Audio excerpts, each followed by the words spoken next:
मेरा देवर हर रात नौकरानी की मसाज करता। नौकरानी कमरे से निकलती तो लंबी अंगड़ाइयां लेती। एक दिन मैंने सोचा मैं भी देवर से मसाज करवा कर देखती हूँ। एक दिन नौकरानी के कपड़े पहने और देवर के कमरे में जाकर सफाई करने लगी। उस रात देवर ने मेरी चीख निकाल दी। देवर ने तो मेरे साथ देवरा हर रात नौकरानी की मसाज करता। नौकरानी कमरे से निकलती तो लंबी अंगड़ाइयां लेती और काम पर लग जाती। मैं सोच सोच कर हैरान होती। एक दिन मैंने सोचा मैं भी देवर से मसाज करवा कर देखती हूँ देवरा कैसे मसाज करता है। नौकरानी के कपड़े पहने और देवर के कमरे में जाकर सफाई करने लगी। मेरे होश उड़ गए। उस रात देवर ने, मैं बीमार थी इसलिए पति कहने लगे तुम्हारे लिए कोई नौकरानी रख लेते हैं जो घर के कामकाज के साथ साथ तुम्हारी सेवा भी कर सके। मैं ससुराल में अकेली रहती थी। सास ससुर जिंदा नहीं थे, सिर्फ एक देवर था जो कॉलेज चला जाता था जबकि मेरा पति अपने ऑफिस चला जाता था। ऐसे में घर में मेरे सिवाय कोई नहीं होता था। इसलिए मैंने अपने पति की बात मान ली और उनसे कहा कि आप ही कोई अच्छी नौकरानी की तलाश करके ले आए। मैं तो आस पर डेडी हाउस के लोगों को इतना जानती नहीं हूँ। वैसे भी मैं अपने घर से कभी बाहर ज्यादा निकलती नहीं थी। भगवान का दिया सब कुछ था। मैं तो हर वक्त बिस्तर पर ही लेटी रहती थी क्योंकि पति और देवर खुद ही नाश्ता करते थे और अपने अपने बर्तन धोकर चले जाते थे और फिर रात के खाने पर ही आते थे। मेरा जो भी खाने को दिल करता था वह मैं ऑर्डर कर लेती थी। ऐसे में घर के काम नहीं होते थे मगर मेरे पति को मेरी बहुत फिक्र रहती थी। वह बार बार कॉल करके मेरे बारे में पूछते रहते थे। हमारी पसंद की शादी नहीं थी मगर मेरा पति मुझ पर जान चिदर था क्योंकि मैं जवान और खूबसूरत थी। मेरा पति मेरी खूबसूरती और अदाएं देखकर मेरा दीवाना था और वह चाहता था कि मेरे पैर जमीन पर भी ना उतरे। अब तो वैसे भी मैं इसके बच्चे की मां बनने वाली थी। मैंने अपने पति को ये खुशखबरी बहुत जल्द सुना दी इसलिए वह मुझसे और भी ज्यादा खुश था। ऐसे में वह मेरे खूब नखरे उठा रहा था इसलिए मेरे पति ने अगले दिन ही नौकरानी को रख लिया। नौकरानी का नाम माँ ही था। वह हमारे घर आई तो मैं उसे देखकर हैरान रह गई क्योंकि वह बहुत ही खूबसूरत लड़की थी। नौकरानी बनने के काबिल ना थी। मैं सोच रही थी उसे नौकरानी बनने की क्या जरूरत। यही बात मैंने उससे पूछी तो वह बात को टाल मटोल कर गई और फौरन मुंह फाड़कर कहने लगी मालकिन आप मुझे पैसे कितने देंगी। आते ही नौकरानी ने मुंह फाड़कर अपने पैसों के बारे में पूछ लिया और फिर मुझे अंदाजा हो गया कि इसे पैसे चाहिए थे इसलिए तो नौकरानी बनने पर मजबूर हो गई। इसने जिस तरह मुंह फाड़कर पैसों का पूछा था मैंने भी वैसे ही जवाब दिया और कहा कि अगर तुम रात दिन यहाँ रह जाओ तो मैं तुम्हें इतनी तनख्वाह दूंगी जितनी तुम मांगो। दरअसल मैं चाहती थी कि वह रात दिन मेरे साथ रहे, दिन में काम कर ले और रात को मेरी टांगे दबा दे। ये सुनकर इसने जोरदार अंगड़ाई ली और उसका दुपट्टा नीचे सरक गया। मैं इसका जिस्म देखकर भी हैरान रह गई। वह तो मुझे भी ज्यादा खूबसूरत थी और मेरी तरह नखरेली भी थी। तभी तो कहने लगी ठीक है मालकिन आपके पास रात दिन रह लूंगी। यह सुनकर मैं खुश हो गई। आजकल के लोगों के बड़े नखरे होते हैं, वह रात को काम करने पर तैयार ही नहीं होते थे लेकिन इसने पैसे बताए तो मैं चौंक गई। इसने अपनी औकात से ज्यादा पैसे मांग लिए थे। मैं इनकार करने लगी थी क्योंकि इतने पैसे शायद मेरा पति देने पर तैयार ना होता लेकिन फिर मैंने ये सोचकर रख लिया कि रात को जब मेरा पति अच्छे मूड में होगा उससे यह बात मनवा लूंगी। मुझे यकीन था कि वह मेरी बात मान लेंगी क्योंकि मुझ पर इसकी जान बसती थी। इसलिए मैंने नौकरानी से कहा ठीक है इतने पैसे दे दूंगी मगर तुम्हें काम तो सारे आते हैं ना। मेरी बात सुनकर उसने सर से दुपट्टा हटाया और सर खुजाने लगी। मैंने उसके बालों की तरफ देखा। उसकी छोटी इतनी लंबी थी कि मेरे होश उड़ गए। इसकी बालों से इतनी अच्छी खुशबू आ रही थी कि मैं मदहोश होने लगी। वह बोली मैं घर के सारे काम करना जानती हूँ और खाना तो ऐसे बनाती हूँ कि आप उंगलियां चाटते रह जाएंगी। यह सुनकर मैंने अपने दिल में कहा कमबख्त इतनी खूबसूरत भी है और काम भी सारा आता है। खैर वह तो बाद में पता चलेगा इसलिए मैंने इसे फौरन रख लिया और जल्दी से 3-4 काम बता दिए और मैं अपने कमरे में आराम से लेटकर नाटक देखने लगी। यह नाटक मेरा फेवरेट था इसलिए मैं इसमें इतनी मग्न हो गई कि पता ही नहीं चला और शाम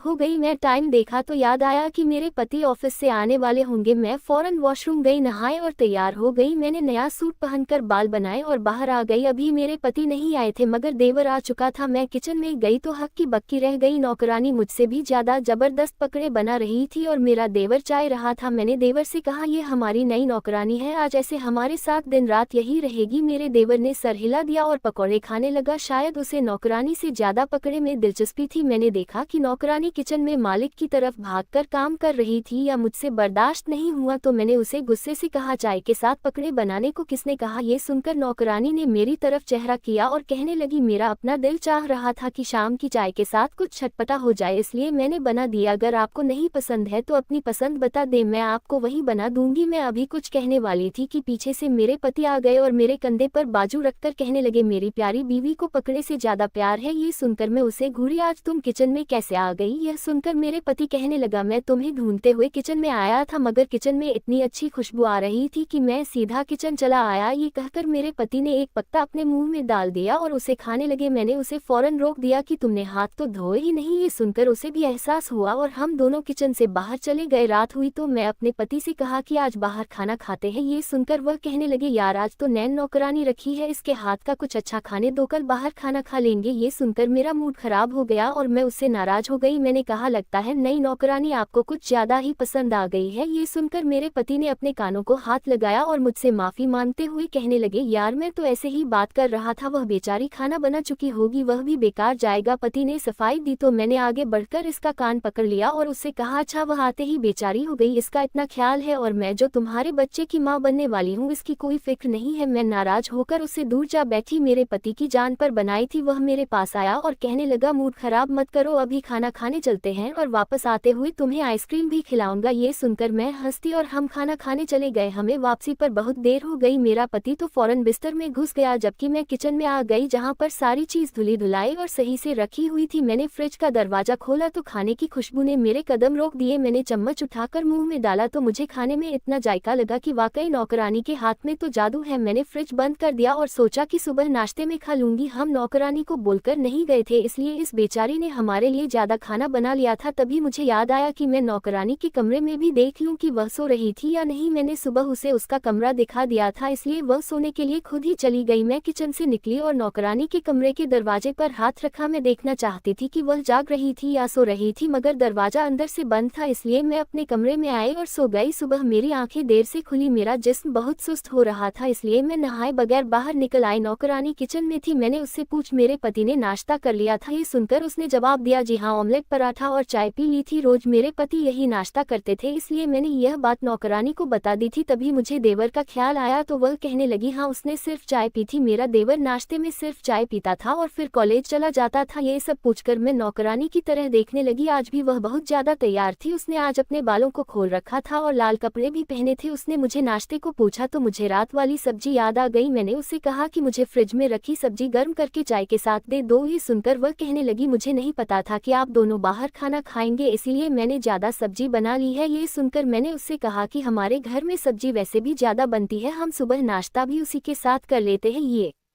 सुनकर उसने मुझे सब्जी गर्म करके दी और कहने लगी, मैं आपका कमरा साफ कर देती हूँ। इसी वक्त मुझे याद आया मैं उसे पूछूं, तुम्हें तुम्हारा कमरा अच्छा लगा था? बिस्तर अच्छा था ना? मेरे पूछने पर वह कहने लगी, हाँ अच्छा था, लेकिन कमरे का वॉशरूम इतना अच्छा नहीं है। मुझे गर्म और ठंडा दोनों पानी से नहाना पसंद है, क्योंकि मैं गर्म पानी से नहाती हूँ और ठंडे पानी से अपना सर धोती हूँ। ये कहकर वह किचन से निकल गई और मैं इसी बात पर हंसने लगी कि नखरे तो ऐसे दिखा रही है जैसे घर की नौकरानी नहीं बल्कि महारानी हूँ। मैं सब खाते हुए देर तक हंसती रही। इस दिन में थकी हुई थी, इसलिए मैंने दोपहर के वक्त नौकरानी को अपने कमरे में बुलाया और उससे कहा कि मैं रात को बाहर गई थी, इसलिए मेरा जिस्म दर्द कर रहा है तो मेरी मसाज कर दो। ये सुनकर वह मेरे पास बेड पर बैठ गई और मसाज करते हुए कहने लगी, आप अपने पति से मसाज करवाया करें। ये सुनकर मैं शर्मा गई और उसने कहा, तुम हो तो कुंवारी, मगर तुमने यह बड़ी बेशर्म वाली बात कह दी है। अब ये सुनकर वह हंसती और कहने लगी, मालकिन में घाट घाट का पानी पिए हुई हूँ, इससे पहले कई घरों में काम किया है, कई मालकिन बदली है और उनके सारे राज यहाँ मेरे सीने में दफन है। ये सुनकर मेरा मन कर रहा था उससे मैं बातें पूछूं, क्या लड़कियां अपने पति से भी मसाज करवाती है? ये सुनकर वह बोली, बिल्कुल जी, अक्सर औरतें अपने पति से पैर दबावा है मसाज करवाती है, बल्कि आजकल तो अमीर मालकिन अपने नौकरों से भी मसाज करवाती है। ये सुनकर मुझे शर्म ही आ गई थी। यह नौकरानी कई घरों में काम करती आ रही है, इसलिए इसने ये सब होते हुए देखा होगा। इसके बाद वह देर तक मेरी मसाज करती रही। इसके बाद किचन में चली गई। रात हुई तो हम दोनों पति पत्नी लेट गए। मैंने पति की तरफ करवट ली और दर्द से करते हुए कहा कि आज तो मैं बहुत थक गई हूँ। ये सुनकर मेरा पति कहने लगा, चलो उठो, मैं तुम्हें डॉक्टर के पास ले चलता हूँ। ये सुनकर मैं घबरा गई। मैंने सोचा था कि आज रात उनसे मसाज करवा लूंगी, मगर मेरा पति ने मुझे डॉक्टर की बात कह दी तो अंदर ही अंदर मुझे गुस्सा आ गया। पता नहीं कौन सी औरतें होती हैं जिनके पति यह काम भी कर देते होंगे। मैंने करवट ली, तभी मुझे याद आया कि नौकरानी से कह दूं कि वह मुझे दूध गर्म कर दे। मैं उठकर नौकरानी के कमरे तक गई। मैंने हल्की सी दस्तक दी, मगर उसने कोई जवाब नहीं दिया। ऐसा लग रहा था जैसे वह कमरे में थी ही नहीं। ये देखकर मैं हैरान रह गई। मैं किचन में जाने के बजाय अपने कमरे में आकर लेट गई। सुबह में जल्दी जाग गई, इसलिए अपने देवर और पति के साथ नाश्ता किया। पता नहीं इस नौकरानी में इतनी हिम्मत कहाँ से आ गई थी। सुबह सवेरे नहा धोकर इतनी तैयार हो जाती थी जैसे वह शादीशुदा हो और पति को दिखाने के लिए इतना सजती स्वती हो। पता नहीं ये किसको दिखाने के लिए इतना सजती है। मैंने अपने कपड़ों की तरफ देखा, मैं नौकरानी लग रही थी और वह मालकिन लग रही थी। मैंने बड़ा सा मुंह बनाया तो मेरे पति ने देख लिया और कहने लगे, तुम्हारी यह ठीक नहीं है तो मैं तुम्हें डॉक्टर के पास ले जाता हूँ। ये सुनकर मैंने फौरन कहा, नहीं आप ऑफिस जाएं, मैं नौकरानी के साथ चली जाऊंगी। पति और देवर के जाते ही मैंने नौकरानी को साथ लिया और डॉक्टर के पास चली गई। इसने 2-3 दवाएं लिख दी। वैसे डॉक्टर का तो बहाना था, मैं दरअसल बाजार से कुछ चीज खरीदना चाहती थी, इसलिए मैंने माही से कहा कि वह मेरे साथ बाजार चले। फिर हम एक दुकान में आ गए। मैं मेकअप का सामान देखने लगी जबकि माही कपड़ों को देखने लगी। ये देखकर मैं जल गई। मैंने सोचा कि देख तो ऐसे रही है जैसे अभी खरीद लेगी। मैं इसकी औकात पर हंसने लगी। मैंने दुकानदार से कहा कि वह मुझे ये चीज पैक कर दे। मैं पैसों पर दुकानदार के साथ बहस करने लगी जबकि नौकरानी गायब हो गई। इसने अपने कंधे पर एक बैग रखा हुआ था जो कि पहले खाली लगता था, मगर अब मैं इस बैग की तरफ देखा तो मैं शक में पड़ गई क्योंकि अब वह पूरा भरा हुआ था। मैंने इससे यह बात नहीं कही मगर मेरे दिल में शक बैठ गया, इसलिए घर आते आते मैंने फैसला किया कि मैं किसी बहाने से इसका बैग देखूंगी कि इसने बैग में क्या छुपाया हुआ था। घर आते ही वह अपने कमरे में चली गई ताकि इस बैग को कहीं छुपा सके, इसलिए मैं भी इसके पीछे आ गई और बहाने से कहा कि मेरी तबीयत फिर से खराब हो रही है, तुम किचन से पानी ले आओ, मैं दवाई अभी खा लेती हूँ। ये देखकर वह घबरा गई, बैग अपने बेड पर रखा और किचन की तरफ चली गई। मैंने उसके जाते ही बैग देखा तो मेरी आंखें फटी की फटी रह गई क्योंकि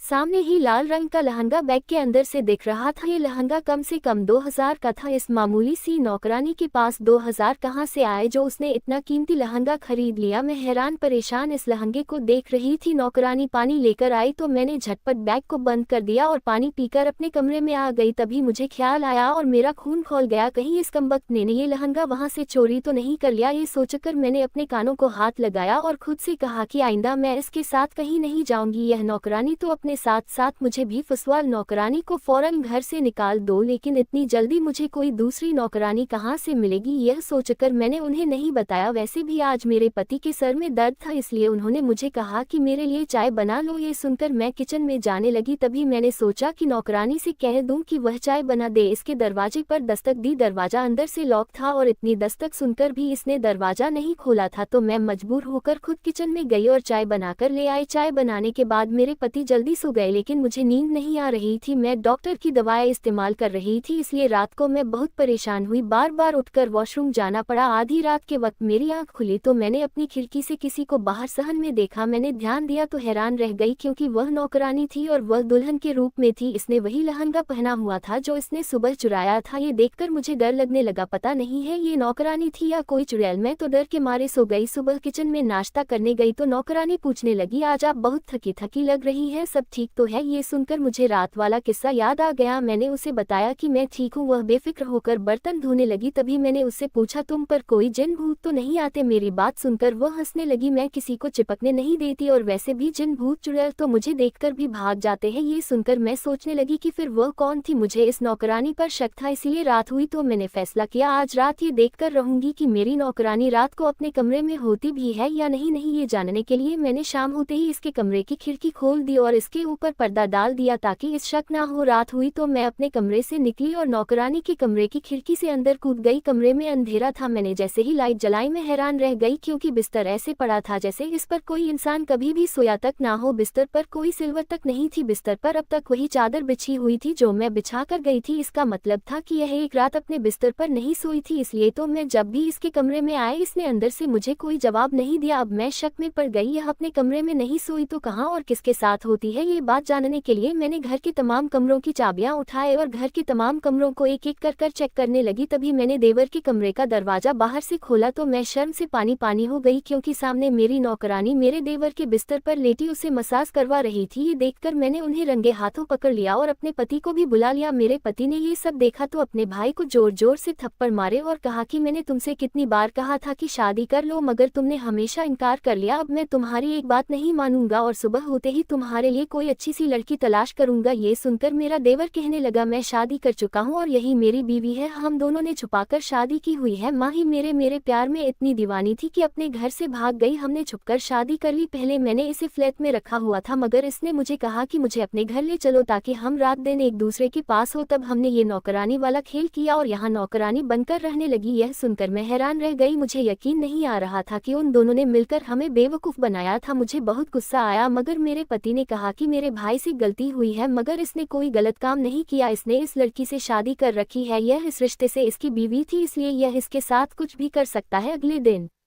मेरे पति ने उन दोनों का रिसेप्शन किया और सब लोगों को बता दिया कि मैंने अपने भाई की शादी कर दी है। कब वो नौकरानी मेरी देवरानी बन गई और मैं इससे काफ़ी दिन नाराज़ रही, क्योंकि एक तो अब मुझे अपने लिए दूसरी नौकरानी रखनी पड़ेगी और दूसरा वो मुझसे खूबसूरत भी थी और काम भी ज़्यादा जानती थी, इसलिए घर में इसका पलड़ा भारी रहेगा। खैर, मेरे देवर का घर बस गया था, इससे बढ़कर खुशी की बात क्या होगी। धन्यवाद दोस्तों।